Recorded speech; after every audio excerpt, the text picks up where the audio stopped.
салом ҳамроҳони канали Садо ва Симо ва ТВ Симо. Шуморо бо толенома барои имрӯз санаи 1 октябри соли 2020 ошно месозем.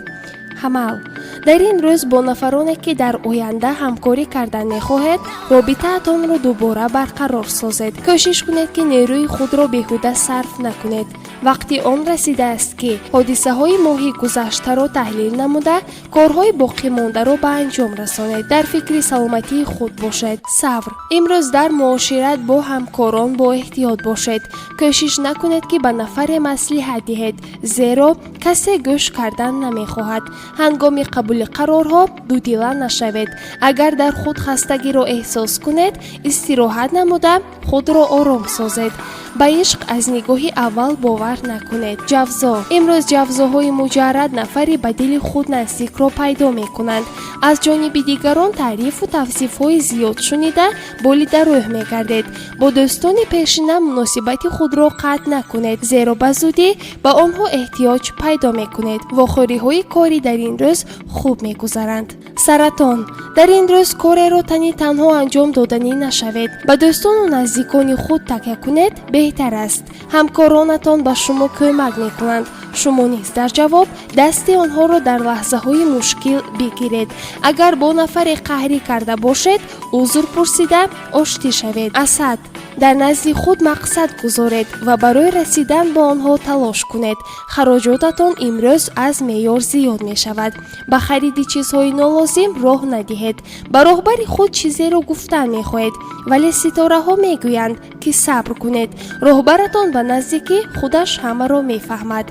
сунбула. дар ин рӯз гуфтушунидҳои тиҷоратӣ, сафари роҳи наздик, вохӯриҳои ошиқона ва сайру саёҳат дар сатҳи олӣ мегузарад.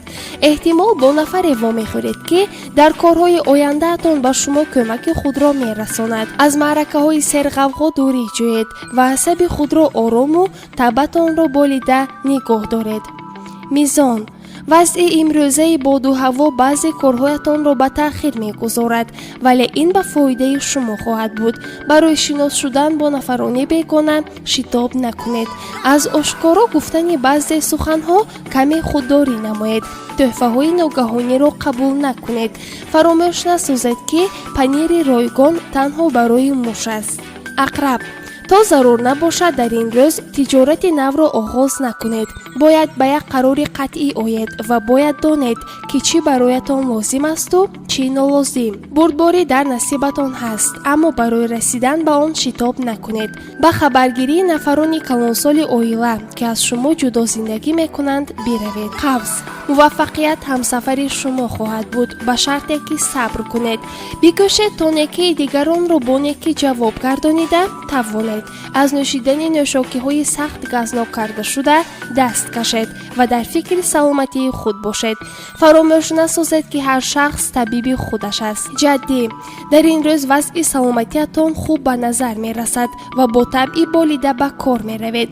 чунон хурсандед ки ҳатто ба касе муноқиша кардан намехоҳед. далв.